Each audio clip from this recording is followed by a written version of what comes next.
Përpara, punën që kemi bërë,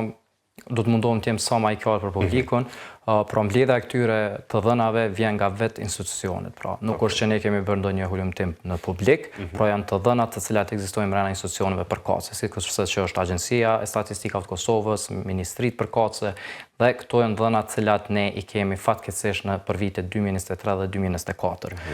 Të dhënat e vitit 2025 do të publikohen në fund të këtij viti. Pasi që vijnë kohë ato të përpunohen dhe të kemi çështjen e to. Ky indeks është duke ndodhur për herën e dytë në Kosovë, ku ne si Demokraci për Zhvillim jemi organizatat ku së bashku me Shtetin e Bosnjës dhe Hercegovinës dhe Kosova kemi filluar për vitin e dytë me implementu, ndërsa si indeks ekziston në vendet e rajonit që nga viti 2017. Statistikat jo aq mira, nuk po du me t'inglu shumë pesimist, ka dhe disa prej tyre cilat na përfaqësojnë më mirë, por në këto ndoshta që janë ma delikate, ma senzitive, që ndrojmë shumë keq, pra e kemi 35% e të rinjve që janë të papunë, të parsimim, pa edukim jo formal, pra nuk bëjnë asgjë, dhe tani e kemi një numër në përburgje, ku 39% e të rinjve në moshën 30 vjeç gjenden në ose çdo i treti në burg është i moshës nën 30 vjeç. Shifrat po janë alarmante, janë për të reaguar sa më shpejt nga institucionet përkatëse, por edhe nga vetë qeveria, shoqëria, pasi që në vitin 2023 kjo shifër ka qenë 36%, prapë e lartë, por tani e shohim që është 39% që i bën kemi rritje. Dhe dikur do të vazhdoj kjo rritje. Unë besoj që këto dhëna tregojnë shumë për gjendjen e të rinjve, plus duke marrë parasysh që ne në çdo deklarat thirrim natë se jemi vendi me popullatën më të re në moshë, e kemi të ardhmen e rinisë, rinja jonë është më e ndritura, më e afta, por numrat fatkeqësisht tregojnë për një gjendje shqetësuese e cila kërkon një reagim sa më të shpejt. Do të thotë, me këto statistika, me atë sa kom kuptuar, Shqipëria ka qenë një herë para në rajonin tonë, tash po prind Kosova. Kosova është në vendin e parë për të rinj që janë në moshën 30 vjeç në burgje. Shqipëria ka qenë në vitin 2023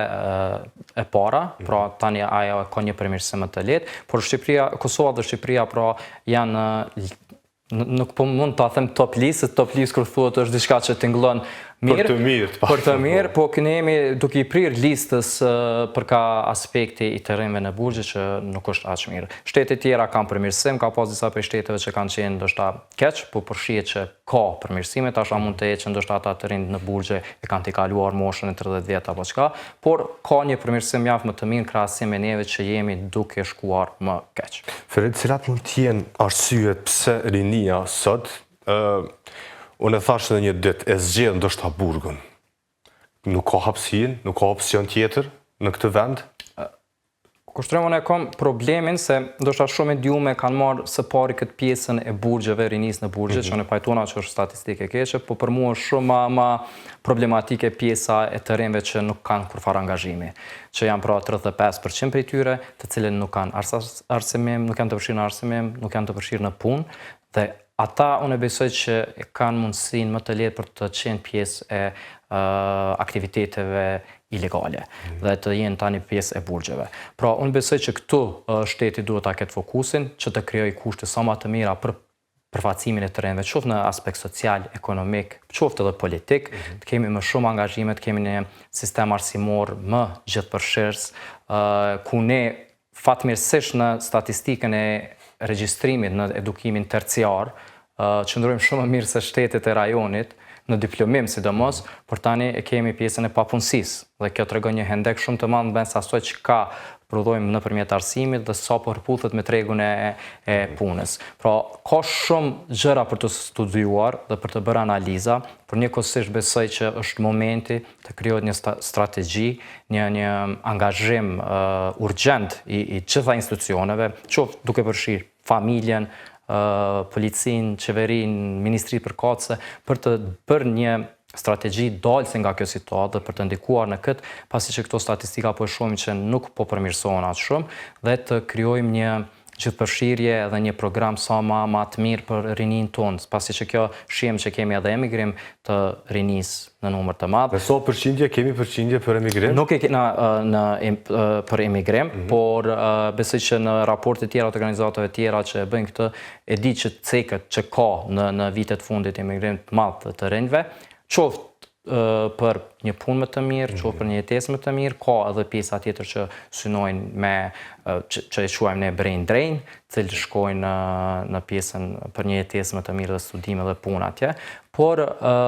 duhet të bëhet diçka urgjent për të përmirësuar situatën e cilën ne gjendemi aktualisht. A janë në vetdije institucionet tona për,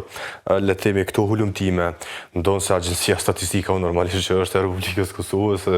do duhet ishin edhe krerë tonë ose departamentet përkatëse në DNI për këto shifra, për këto përqindje, për këto statistika, cilat për mendimin tim, se unë jam ende i ri, edhe ti je shumë i ri për situata, nuk janë statistikat mira, nuk janë goxha shqetësuese, padyshim. Si që ceka, këto statistika na i marrën për vetë institucioneve. Po.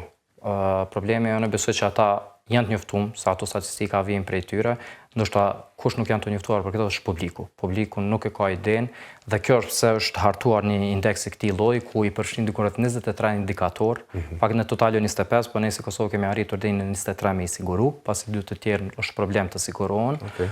Dhe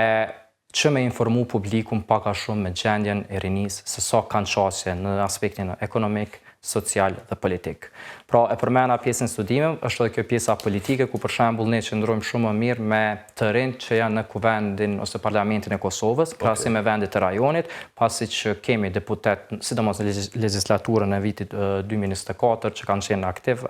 kemi pas më shumë të rinj se vendet tjera të rajonit,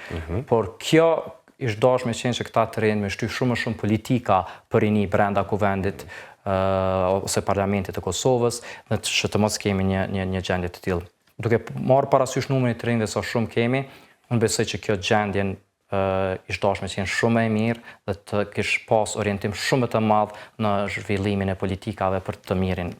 mirën e rinisë. Zakonisht ne mundohemi që t'ja drejtojmë gishtin dikujt, ta gjejmë një fajtor, ta gjejmë një indikator të fajit. Në këtë rast, për gjithë këta të rinj të cilët edhe do të thotë janë jashtë arsimit dhe punës, por të tjerët janë edhe brenda burgjeve, kush mund të jetë fajtori kryesor këtu? Ku është një hall që ka dështu këtë? Hallka është shumë e gjatë. Unë, si që ceka nuk është një institucion i veçantë, cili duhet me ju drejtu, në besoj që hallka është shumë e gjatë, pra është ky bashkëpunimi, ndoshta Ministria e Arsimit, bizneset, Ministria e Ekonomisë. Gjitha këto, po besoj që për Ministrisë të Arsimit duhet të fillojmë, sidomos të punojmë me të rinjt, të ju japim më shumë gjithëpërfshirje, po gjithashtu edhe pjesa familjare, edukimi familjar luan rol, nuk mundemi me përjashtu, sidomos tek pjesa e edukimit dhe përfshirjes së të rinjve në pjesën e edukimit. Pra është një hallkë e gjerë, të cilët duhet gjithsesi të bashkëveprojnë në mënyrë që me të kalu këtë gjendje në të cilin gjendemi sot. Okej, e nëse me statistika jo shumë të mira, u ndreq pak me statistikën e pjesëmarrëve të rinjve në parlamentin e Kosovës. Kemi diçka nga indeksi që na bën diçka më të këndshëm, më të mirë? Po, është një statistikë që na e bën një dallim shumë të madh me vendet e rajonit. Ajo është pjesa ku e kemi përfshirjen e vajzave të reja në edukim terciar, ku është vetëm 16% nga pjesa e gjithë vajzave që janë në 19-24 vjeç në Kosovë, ndërsa pjesa e diplomimit apo përfundimit të studimeve terciare është 64%. Jemi gati 2 fish e më shumë se rajonet tjera, ku vajzat tona po tregojnë shumë të zoja dhe të cilat janë në gjendje me përfundu shumë më mirë në raport nga regjistrimi me përfundimin e studimeve. Pra kjo është një statistikë në cilën ne dallojmë shumë, përpas asaj që jemi edhe në ku kemi qenë në parlament me deputet më të rinë në moshën 30 vjeç, kjo është një statistikë tjetër. Por tani, kur e keni statistikë të këtij lloji, dhe pastaj shoh që ka shumë të ri të papunëve që ndërto më së shumti ka vajza në pjesën e 35% NEET, atëherë del ky hendeku për cilin e po flasim. Do të thotë edhe diplomimi i vajzave në këtë tret po e zojmë, që gjenden jashtë le të themi punës. Kjo bie që studiojnë, por nuk ka vend pune për to. Sakt, kjo është një problematikë. A është problemi që kanë studiu diçka që nuk ka treg për atë farë çështje? Një për arsyeve është kjo. Pjesa tjetër shumë shpesh që besoj që duhet shumë më shumë me u implementu, që është në faktikisht në Universitetin e Prishtinës, por që unë besoj duhet të filloj shumë më shumë në për shkollat e mesme, është pjesa e orientimit në karrierë, e cila duhet të zhvillohet, është se ajo pastaj e pamundson këtë hendek të madh që ndron, dhe ka shumë pjesë ku është pjesa e promovimit edukimit profesional, shkollave profesionale, pastaj pjesa e edukimit dual, ku bëhet pjesa në bashkëpunim me kompanit dhe tregut të punës. Pra, gjitha këto duhen me bashkëvepru. Nuk them që nuk ka fare bashkëpunim, por fatkeqësisht është shumë larg asaj çfarë i zhdesht me qenë, dhe për këtë arsye ndoshta edhe qëndrojmë këtu, sepse ka nevojë për një përmirësim më të madh në këtë bashkëpunim që ekziston, edhe me u intensifiku përfshirja e bizneseve, e ministrive përkatëse në bashkëpunim me Ministrinë e Arsimit, ku kanë me kryu programe për përfshirje sa më të mirë edhe më të vëlefshme të rinjve. Shpresojmë të reatohet njerë puna, situata politike në vende më pas, sepse po shihet që çdo hendek, çdo zinxhir i shkëputur dikon, që po e themi kosovar që po e hanë rinia më së shumti, sepse ata ndonse janë student, ndonse kanë dëshirë që të gjejnë një vend punës, nuk mund ta gjejnë për shkaqe të shumta. Por që ka shumë i mirë, edhe shumë lajm i mirë që vajzat tona janë duke përparuar, sepse e dim edhe nga përvoja dhe në të kaluarën, ndoshta edhe është mohuar krejtësisht pjesëmarrja në studime dhe shumë çka tjetër, por shpresoj që kanë me gjetë veten në treg, nëse jo në tregun tonë, detyrimisht duhet të largohen nga vendi. Urojmë që mos largohen, urojmë që të ketë diçka që do të përmirësohet, dhe të kemi të rinjt këtu, të shërbejmë vendit të tyre, por edhe vendit të shërbej për ta të kryoj kushte sa më të mira. Padyshim. Që e meritojnë. Padyshim. Mirë, zotri Murseli, nëse nuk kemi diçka për me shtu, të kisha liru edhe ty edhe kishim hap tani temën e diskutimit, dashur shikues, tema e ditës është dhuna zgjidhje dhe deri ku arrin liria e fjalës, sepse sot po diçka që nuk është dashur ta shohim asnjëherë, lërëm në kohën e demokracisë. Zotri Murseli, faleminderit shumë për kohën. Faleminderit shumë për ftesën. Dhe po shpresoj shumë që indekset tjera të janë shumë pozitive, edhe sidomos për rinin në vendin tonë, edhe sidomos për ata persona që zgjedhin një opcion i cili është as pak i mirë, burgën. Të njëjtën e urojmë edhe ne, urojmë që në statistika 2025 të kemi një përmirësim, sidomos në këto shifra më alarmante që kemi pas për vitin 2024.